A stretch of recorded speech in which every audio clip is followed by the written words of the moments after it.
ಎಲ್ಲರಿಗೂ ನಮಸ್ಕಾರ. Welcome back to my channel. ನಾನು ಮೇಘನಾ. ಇವತ್ತಿನ ರೆಸಿಪಿ ಚಿಕನ್ ಕಬಾಬ್.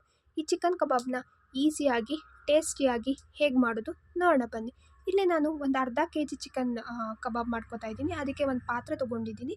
ಅದರಲ್ಲಿ ನಾನೀಗ 3 ಟೇಬಲ್ ಸ್ಪೂನಷ್ಟು ಮೈದಾ ಹಿಟ್ಟು, 2 ಟೇಬಲ್ ಸ್ಪೂನಷ್ಟು ಕಾರ್ನ್ಫ್ಲೋರ್, 1 ಟೇಬಲ್ ಸ್ಪೂನಷ್ಟು ಅಕ್ಕಿ ಹಿಟ್ಟು ಹಾಕ್ಕೊಂಡಿದ್ದೀನಿ. ಜೊತೆಗೆ ಮಸಾಲೆಗೆ 1 ಟೇಬಲ್ ಸ್ಪೂನಷ್ಟು ಚಿಲ್ಲಿ ಪೌಡರ್, 1 ಟೇಬಲ್ ಸ್ಪೂನಷ್ಟು ಧನಿಯಾ ಪೌಡರ್, ಅರ್ಧ ಟೇಬಲ್ ಸ್ಪೂನಷ್ಟು ಗರಂ ಮಸಾಲ, ಅರ್ಧ ಟೇಬಲ್ ಸ್ಪೂನಷ್ಟು ಪೆಪ್ಪರ್ ಮಸಾಲ, 1/4 ಟೇಬಲ್ ಸ್ಪೂನಷ್ಟು ಚಾಟ್ ಮಸಾಲ, 2 ಟೇಬಲ್ ಸ್ಪೂನಷ್ಟು ಮೊಸರು, 1 ಟೇಬಲ್ ಸ್ಪೂನಷ್ಟು ಶುಂಠಿ ಬೆಳ್ಳುಳ್ಳಿ ಪೇಸ್ಟ್, ರುಚಿಗೆ ತಕ್ಕಷ್ಟು ಉಪ್ಪು, ಮತ್ತು ಇಲ್ಲಿ ನಾನು 1 ಮೊಟ್ಟೆನ ಒಡೆದಾಕೊಂಡಿದ್ದೀನಿ. ಜೊತೆಗೆ ಅರ್ಧ ನಿಂಬೆಹಣ್ಣು ಹೋಳಿನ ರಸನ ಕೂಡ ಇದರೊಳಗಡೆ ನಾನು ಹಾಕ್ಕೊಂಡಿದ್ದೀನಿ. ಈಗ ಈ ಎಲ್ಲ ಮಿಶ್ರಣನೂ ನಾನು ನೀಟಾಗಿ ಕೈಯಲ್ಲಿ ಕಬಾಬ್ಗೆ ಯಾವ ಒಂದು ಕನ್ಸಿಸ್ಟೆನ್ಸಿ ಬೇಕೋ ಆ ಕನ್ಸಿಸ್ಟೆನ್ಸಿಯಲ್ಲಿ ಕಲಿಸ್ತಾ ಹೋಗಿದ್ದೀನಿ. ಸೊ ಈ ರೀತಿ ಕಲಿಸ್ಕೊಂಡಿದ್ದೀನಿ. ಇದಕ್ಕೆ ನಾನು ಅರ್ಧ ಕೆ ಜಿಯಷ್ಟು ಚಿಕನ್ ಹಾಕ್ಕೊಂಡು ನೀಟಾಗಿ ಮಸಾಲ ಎಲ್ಲ ಚಿಕನ್ಗೆ ಹಿಡಿಯೋಂಗೆ ಕೈಯಲ್ಲಿ ಕಲಿಸ್ತಾ ಹೋಗ್ತೀನಿ. ಸೊ ನೀಟಾಗಿ ಎಲ್ಲ ಕಲಿಸಿದ್ಮೇಲೆ ಒಂದು ಪಾತ್ರೆ ಮುಚ್ಚಿಬಿಟ್ಟು ಒಂದು 2 ಅವರು ಇದು ನೆನೆಯಕ್ಕೆ ಬಿಡ್ತೀನಿ. ಸೊ 2 ಅವರ್ ಆದಮೇಲೆ ನಿಮಗೆ ಪಾತ್ರೆ ತೆಗೆದ್ಮೇಲೆ ನಿಮ್ಗೆ ಈ ರೀತಿಯಾಗಿ ಚಿಕನ್ ಎಲ್ಲ ಮಸಾಲ ಎಲ್ಲ ಚಿಕನ್ಗೆ ನೀಟಾಗಿ ಹಿಡಿದಿರುತ್ತೆ.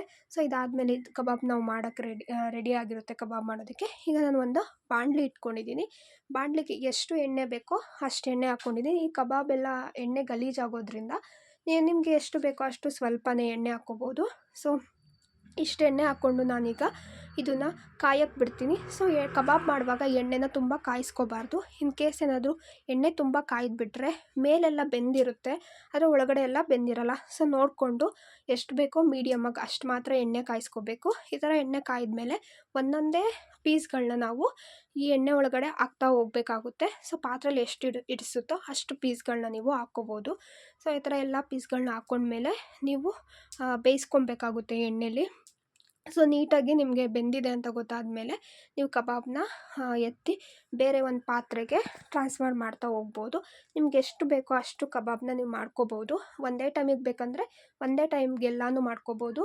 ಇಲ್ಲ ಸಂಜೆ ಮಾಡ್ಕೋತೀವಿ ನಾಳೆ ಮಾಡ್ಕೋತೀವಿ ಅಂದರೆ ನೀವು ಎತ್ತಿಟ್ಕೋಬೋದು. ಒಟ್ಟಿನಲ್ಲಿ ಹಿಟ್ಟು ಎಷ್ಟು ನೀವು ಅದನ್ನು ನೆನೆಸ್ತೀರೋ ಅಷ್ಟು ಟೇಸ್ಟಿಯಾಗಿ ಬರುತ್ತೆ. ಸೊ ನಾನಿಲ್ಲಿ ಸೆಕೆಂಡ್ ರೌಂಡ್ ಕೂಡ ಮಾಡ್ಕೊತಾ ಇದ್ದೀನಿ. ಸೊ ನೈಟ್ಗೂ ಕೂಡ ಸ್ವಲ್ಪ ಇಟ್ಕೊಂಡಿದ್ದೆ. ಇವಾಗ 1-2 ಸರಿ ನಾನು ಕಬಾಬ್ನ ಮಾಡಿಕೊಂಡೆ. ಸೊ ನೋಡಿ ಇದನ್ನು ಕೂಡ ನೀಟಾಗಿ ಬೆಂದಮೇಲೆ ನಾನು ಎಲ್ಲ ಕಬಾಬನ್ನು ಬೇರೆ ಒಂದು ಪಾತ್ರೆಗೆ ಎತ್ತಿಟ್ಕೊಂಡಿದ್ದೀನಿ.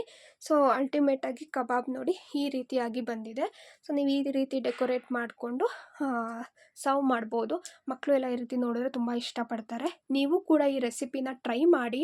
ಒಂದು ಸಲ ಟ್ರೈ ಮಾಡಿ ಹೆಂಗೆ ಬಂದಿತ್ತು ಈ ಒಂದು ರೆಸಿಪಿ ನಿಮಗೆ ಅಂತ ನನಗೆ ಕಮೆಂಟ್ ಸೆಕ್ಷನಲ್ಲಿ ಕಮೆಂಟ್ ಮಾಡಿ. So please do subscribe to my channel. ನನ್ನ ಚಾನಲ್ ಹೆಸರು ಮೇಘನಾ ಮನೋಜ್ ಗೌಡ. ದಯವಿಟ್ಟು ಸಬ್ಸ್ಕ್ರೈಬ್ ಮಾಡ್ಕೊಳ್ಳಿ. ನಾನು ಏನೇ ಒಂದು ಹೊಸ ವೀಡಿಯೋ ಮಾಡಿದ್ರೂ ಕೂಡ ಅದು ನಿಮಗೆ ನೋಟಿಫಿಕೇಷನ್ ಬರುತ್ತೆ. ಸೊ ಪ್ರತಿದಿನ ಇದೇ ಥರ ಏನಾದರೂ ಒಂದು ಹೊಸ ರೆಸಿಪಿಗಳನ್ನ ಮಾಡ್ತಿರ್ತೀನಿ. ಸೊ ಪ್ಲೀಸ್ ನನ್ನ ಒಂದು ಚಾನಲ್ಗೆ ಸಬ್ಸ್ಕ್ರೈಬ್ ಮಾಡ್ಕೊಳ್ಳಿ. ನಿಮಗೆ ಈ ಒಂದು ರೆಸಿಪಿ ಇಷ್ಟ ಆಗಿದೆ ಅಂದ್ಕೊತೀನಿ. ಇಷ್ಟ ಆಗಿದ್ರೆ ಲೈಕು ಶೇರು ಕಮೆಂಟ್ ಮಾಡಿ. Thank you.